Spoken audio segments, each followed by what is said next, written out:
So, I mean, I think what was so cool is from the beginning, like we were trying to figure out, okay, who are these young people who are on their blog? Are these like all the type A personalities, head of their class, you know, like those type of people? And like we asked. Well, you would think that anyone who is excited about a challenge, saying, you know, rebel against low expectations, you know, do hard things, do things that are challenging and difficult for you, you know, are already going to be, you know, your type A. Exactly. You know, exactly. Personality. And they weren't though. They were like, you know, your average teens. You know, they were, you know, in the middle of their class. I think of back Heidi, their class. you know, Heidi, who from Alabama, who was like super impressive when we interacted with her, but then we found out after that she was really introverted, that she didn't like to talk on the phone with even people she knew, and she was able to take this idea of rebelling against low expectations and step way outside her comfort zone, and you couldn't tell that she was the same person Well, anymore. and Heidi, I remember that experience, you know, when that happened and we kind of realized, wow, look at what God can do with a shy Heidi.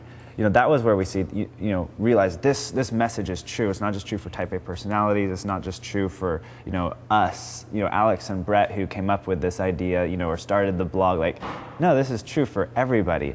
Then that means that, you know, our whole generation is capable of so much more. And the only thing holding us back is really just the fact that we don't think we can do it.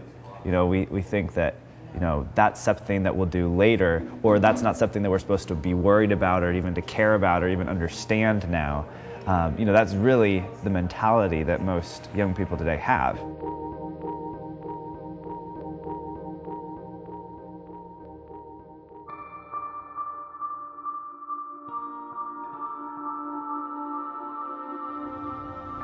Brett and I love history. We love reading about men and women who've made a difference, changed the world forever. We love reading about how things were so different, you know, just when our parents were growing up or when our grandparents or our great-grandparents were growing up. Things have changed so much. And one of the important changes that most people don't know about is how our world has changed the way it views us, young people, teenagers. And that's something that we need to understand. Believe it or not, teenagers are a recent invention. It wasn't until 1941 in an edition of Reader's Digest that the word teenager was even used in print in America. If you go back to the year 1900, only 1 out of 10 young people between the ages of 14 and 17 attended high school. What changed? Why is it that young people in the past were being responsible, who were preparing for adulthood in such tangible ways, and now young people today, teenagers today, we're immature, we're irresponsible, we're not ready. And in fact, this is our time to have fun and goof off. What was it that made this change? Well, around the year 1900, there passed a bunch of laws, which were good laws. They were protecting young people from harsh factory conditions. They were making sure people were getting a good education. But what happened was, for the first time in history, young people were completely removed from the workforce. For the first time in history, young people were mandated to attend school through high school. And so suddenly, what had been this time when you were an adult, you began to take responsibility, you helped with your family, you helped bring in money for the family. Now, you just had this big, long vacation. We have entire industries, movies, music, food, clothing, all targeted at teens.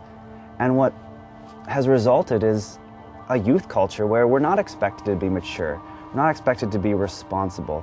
Expectations are so incredibly low, and the saddest part about it is that as young people, we've continually dropped to meet those low expectations. It really reminds me of the story of the elephant of India. In India, farmers still use elephants today to do a lot of their heavy labor. They use them to pull stumps and trees out of the ground, to haul logs and carry enormous loads on their shoulders. It's a good choice because elephants are not only big, but they're incredibly powerful. They're incredibly strong. And so the obvious question is, well, how do these remote Indian farmers keep their elephants from just wandering off in the middle of the night? It turns out they don't have this problem, because all the farmer has to do is take a piece of rope, a piece of twine from his pocket, tie it around the right hind leg of the massive elephant, and attach it to a wooden post on the ground. With that, the elephant won't move from the spot. It will stay immobile throughout the night. One step and the twine would snap.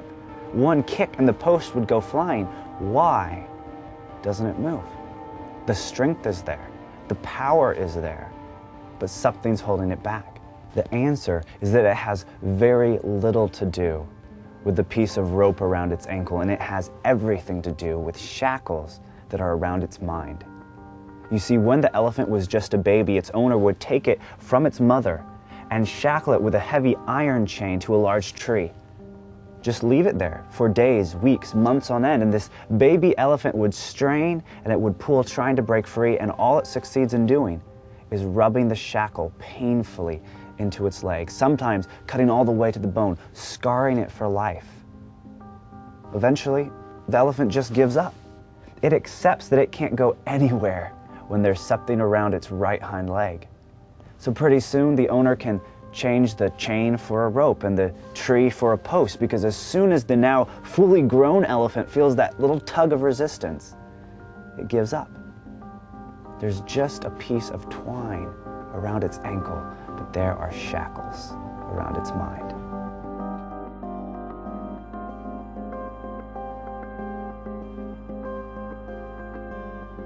Brett and I are convinced that our generation is just like that elephant. We're big, we're strong, we have God-given potential, and yet we're held back by a lie. We've been conditioned to believe what is false, to give up when things feel hard, to believe that these years are just supposed to be some vacation from responsibility, that being serious about our walk with God, being serious about pursuing excellence, that happens later, that doesn't happen now, this is my time. And that's a lie. If we think we're getting away with something, we're being robbed. And so what Brett and I are all about, what this series is all about, is encouraging you to recognize the myth of adolescence and say, you know what? God has a bigger plan, a bigger calling. He's given me greater potential than that. It's time to break the twine.